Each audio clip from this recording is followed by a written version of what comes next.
Brad, we have some Blazer lore to share, I think, with the people. Absolutely. I think everyone saw the semi-viral tweet that was going around. Share a piece of lore about yourself, modified on different subsets of Twitter. Ours on Blazers Twitter. Share a piece of Blazer lore about yourself. We've each had a couple run-ins with Blazers as native Portlanders.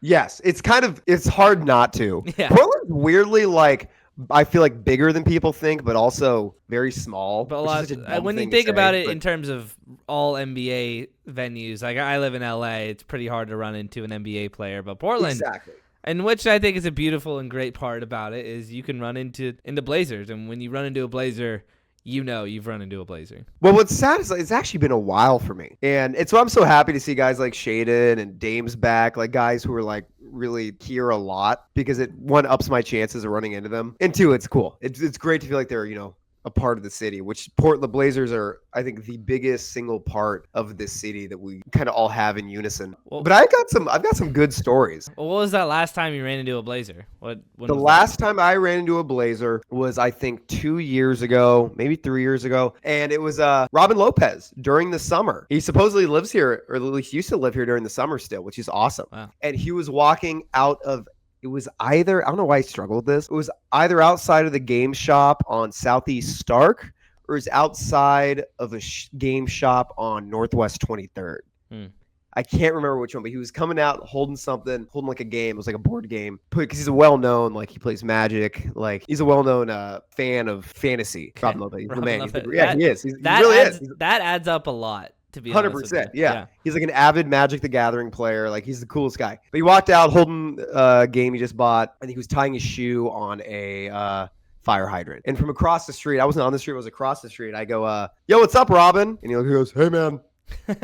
He has an insanely deep voice. Yeah. And that was the last time I saw Blazer. I think it was 3 years ago. So is Robin Lopez, is he the tallest Blazer you've ran into? Yes. That's a good question. It's like, this is a great example of how connected the Blazers are to us and the city. I saw someone ask this on Reddit too, like, do you have any stories about meeting Blazers? Hundreds of people had a story. Yeah. Because it's perfect. It really feels like the city's team. And it's cool, you get a glimpse into these guys' personalities, even for just like a moment. Yeah. When I was 7 years old, I was playing on a Pee-wee team, and we were playing against a team. We were having practice at a place where Theo Ratliff's daughter, who was like my age at the time, like also like 7, was practicing. And I was like, I think it was the first Blazer I met. Sure. And I'm I sure was when you're 7, yeah. beyond starstruck. Because it was the Rattler. He averaged, this isn't a joke, I don't think you know this. It was during a season where the team blew up. We ended the Rashid era. We traded everyone. Got Theo Ratliff. He averaged 4.1 blocks a game for us. 4.1. That's crazy. He actually, I think, now that Tumani's all NBA defense, was our last all NBA defender. I think that's right, yeah. Which is crazy. I love Theo Ratliff. I remember my brother made a joke. Like he made a joke like about how Theo Ratliff has to have our block record. Yeah. And I was like, no, he doesn't. We've had like really good rim protectors. We had, Bill Walton, even Prisbilla, endless good rim protectors as Blazer fans. Even Greg Oden for when he played those 82 games. I looked it up, and Theo Ratliff has our record. 4.1's a lot. Which is hilarious, because all we remember from him is just swatting everything. And I met him. I went up to when I was 7. I was like, I still talked like this at that time. I was like, hi, Mr. Ratliff. And he was like, what's up, buddy? You would have broken the franchise record if you could have made it 10 block shots. Oh, man. I knew I had it. That's why I let him catch it. And I was like, ran away. It was awesome. Well, I wish I was that young when I met a Blazer, because it took me a long time. I think it was actually when I left Portland. The first time I got to basically interact with Blazers was actually in college. So, buddy of mine, I think I've told this story. I think when we were talking about the joke. No. It was way back in our Nate Bjorkgren episode that I told this story about how a buddy of mine from college, his dad played basketball with Nick Nurse back in Iowa. So when the Raptors at the time, when he was coaching, came down to Portland for the game, we got to go, me and a couple of buddies of mine, and we met Nick Nurse before the game, just to go chat with him. And he had given us pregame, on-court, full, basically, like, media access. Thought we were going to go in the locker room for a second. Like, we were, like, running around seeing, where we could go, what we could get a hold of. That was super cool, because we were just We got to go on the court, watch the players warm up. You know, I'm literally 5 feet away sitting on a courtside seat watching Dame just bomb 32-footers. That's so sick. Got to be about 6 feet away from Kawhi's ginormous hands. It felt they had a gravitational pull to them. I felt like I was getting sucked in by the claw. But after the game, we kind of stood around while all the players were coming through and doing the, you know, like they walked through and people asked for photos. And I got to say hi to Zach Collins. And that was not the only time I've seen Zach Collins. I'll get to that one afterwards. But my friend, he lives in Ridgefield, Washington. It's just north of Vancouver, for those who don't know. Shaking in his boots, waiting to meet Dame. Like, he's like this. I mean, we're all huge Dame fans, but he like loves Adidas. D-Dubs, shout out D-Dubs. Dame comes out and he goes, Dame, can I get a photo? He goes, yeah, man, come on. Come here, take a photo, man. Takes a photo with him, daps him up, talks to him a little bit. You know, we got to kind of say hi. Said hi to CJ as well. I mean, that experience, watched Terry Stotts in a press conference too. The whole 9 yards. Unbelievable experience. Like, you were 7 when you met Ratliff. Like, even me as a, 19-year-old, just giddy about the whole experience. That was pretty cool. I think when I'm 70, I'm going to be like giddy about meeting like 25-year-old Blazers. I'm like, oh my gosh, I love you. I'm stunned. I feel like everyone's met Dame but me. Yeah. And it drives me insane. That's why I'm glad I was like, this is my second chance. Yeah. Because dude, he was here forever. I'm out and about. I can't believe I haven't seen Dame. I think we should both share now our best story. So I, as a kid, went to elementary school at Portland French School, which is now closed. It was you hear about private schools, you think they were like awesome. This place was running on fumes. It was like we left and it closed. It just ran out of money. That's why it closed. If you know anything about France, if you're a Portlander who's ever spoken to a French person, been to France, you 100% have gotten the question, "Tu connais Nicolas Batum? Tu connais Batum?" Which means, do you know Nicolas Batum? I can proudly say that not only have I met Batum, I have scored on Batum. Wow. Because I think it was 5th grade. No, it actually was 6th grade. Batum came and visited Portland French School. Wow. And then it closed 3 months later. So, and it was awesome because it was a very small school. I had 12 people in my class, I think. So we packed the entire school into this like small gym. And Batum shows up and starts taking 3 kids out of the crowd at once and going 1-on-3 on this hoop we had in this shitty little gym. It really was the worst gym. It was like all like concrete indoors with this like hoop from the 60s, and we had like a 90s Shaq, you know the logo? Yeah. Shaq, purple and yellow. No, it was a Magic color. It was a Orlando Magic Shaq ball. But Batum takes 3 kids at a time from the crowd and starts playing 1-on-3 with them. I'm like itching to get in. I am like pushing myself because he's literally just like, boom, you're in. Boom, you're in. Like calling the shots and just schooling kids. No kid had scored yet. I swear to God, they were choking and just absolutely getting. They're also like, half of them are kindergartners. I come in as a 6th grader, and me, I'm a fucking baller. I'm a shooter. Yeah. I get in. I'm like, I'm scoring on Batum. I demand the ball. Like Dame coming off the screen against the Rockets to win the series. I come up, I flash up to the mid-range. There's no 3-point line on this hoop or on this court. They feed me the ball at the mid-range. Batum, in my eyes, how I remember, was like locking in. He's like, okay, this kid, in my eyes, when I was in 6th grade, he was like, this kid can fucking hoop. I can't be humiliated. I do this like little 6th grader crossover step back bank midi, like a hooper shot. Yep. Like DeRozan, MJ, like midi fade. And I bank it in, and he gets the rebound. This part's actually true. The other part's about him locking in or a joke. It is 100% true. I did a crossover midi, step back, bank shot. He gets the rebound. He holds the ball. He turns and looks at me and goes, My favorite part is that story has grown in lore every time my brother tells it. The way my brother tells it is that I got the ball, posterized Batum, put my nuts in his face, and that Batum started crying and went home. And then he left for Charlotte. And then he left for Charlotte the next day. He's like, I can't do this in Portland. Brad just wrecked me. That's always how my brother will tell me, like, oh, yeah, my brother put his nuts in Batum's face. Yeah. But you have, I think, the best story, like when we were kids story Yeah. of meeting a Blazer. Well, again, as a sixth grader, that's got to be just the biggest Blazer fan, sixth grader. That's just got to be the coolest moment. It's what I was like fantasizing about happening, and then it happened. It happened. That puts Batum in a great light, and he's the man. Obviously, he's going to be put in a great light. I mentioned Zach Collins before. This story put the nail in the coffin on Zach Collins for me because, I think we all wanted Zach Collins to work out. We put a fair amount of draft capital in with him. He came in. We put an insane amount. It's one of the biggest mistakes. I like Zach, but we traded 2 picks up to get him. We missed out on Donovan Mitchell and Bam Adebayo to get Zach Collins. Yeah. But when I was in college, for those of you who don't know, I went to the University of Washington. When I was in college at UW, I was one lonely May evening, we'll call it, walking over to my buddy's live out. Gonna go just hang out. So it was, the sun was setting. Some people were playing beer die, tossing some cube, right? And I walk up. It's just, no one but a couple of my friends. And I walk up and I go, is that Zach Collins on my lawn? What is happening? I walk up and so I'm like, yo, is Zach Collins right there? You go, yeah.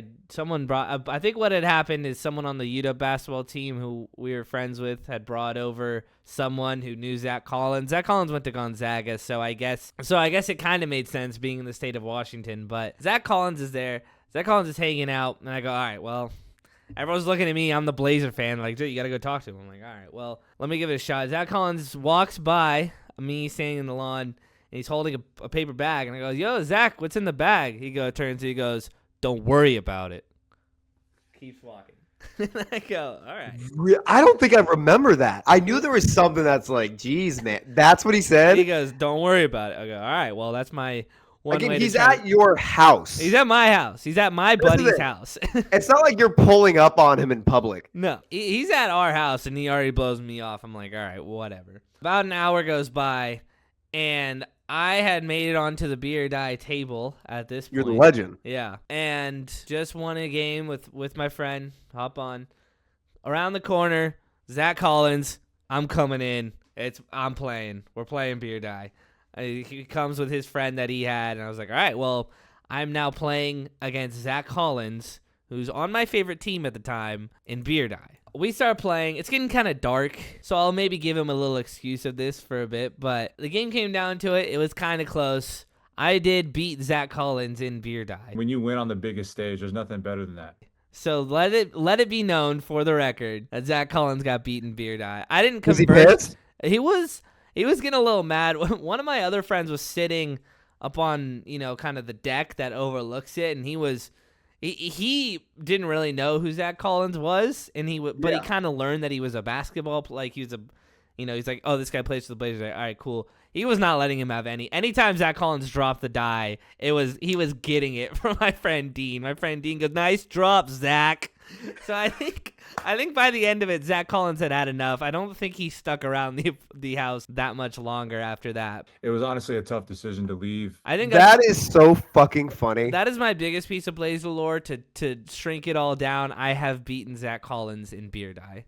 Oh, that's and he's not that cool. You can kind of tell he's one of those pretentious, like full of himself, like babied and given everything he wanted all his life because of his height and all that. Yeah, which, like, to be fair, like, when that's your life, you get it. Yeah. But, like, dude, you're at your house, again, drinking your booze and playing your beer die. Yeah. And he big dogs you and then loses and gets mad. Yeah. And like, give me a break, dude. Yeah. I still love Zach. I'd be happy than back on the team. Because the way I remember that story was him just blowing it in beer die. Yeah. Yeah. He was not very good. His buddy was kind of carrying. And I mean, when you're 7 feet and you probably haven't been playing a lot of drinking games on the fact that you've been grinding to make it to the NBA, I kind of understand. You've been working harder than all of us have ever worked at But anything. you're also by far the best athlete with an insane amount of range on the die table. Like, let's pick it up there. Exactly. You should have some hand-eye there to. Yeah. I mean, I think the Zach and the Batum story are our best. Yeah. But I've had like a lot of other fun like mini moments with Blazer fans. I will just Blazer fans with the Blazers and people who work for the team. The funniest one I think is I think this had to have been 2018. I'm at Bridgeport seeing some movie. And well, I'm like, wait, back when you can't buy tickets outside anymore. There's not like a ticket booth anymore. Back when there was, I was buying a ticket. I looked to my left. It is Neil Olshey against the wall. He's like walking to like the wall to the side with his wife. And we know Neil Olshey. He's like still maybe the most hated man in Portland at this moment. But he's walking out of the theater. It's clear that it's clear they just got there because his wife is fucking pissed because he takes a call and she is not happy he's taking the call. Clear they walked out so we could take some, and it was in the middle of summer. It was like in the middle of free agency. But he like looks at her like, what do you want me to do? And starts taking a call while his wife walks back in the theater just shaking her head. What do you so I got Alan to see, Crabb is on the market, babe. What do you want me to do here? So I got to see Neil Olshey's wife get mad at him. It was very awesome in person to see Neil Olshey experience something unhappy. A few years, I think I was still in college at this point. I think it was winter break. I think freshman year, actually. This is 2016. I'm walking down Northwest 23rd, and it's like late, like 10:30 maybe, like late. But I guess that's not that late. But, for Portland, that's late. I look up, it's Al-Farouq Aminu, his wife, and his like adorable, like clearly newborn baby. They're just walking down the street late at night. I'm guessing they live maybe in there, getting dinner, maybe at Papa Haydn's. I think that Blazers like Papa Haydn's. Yeah.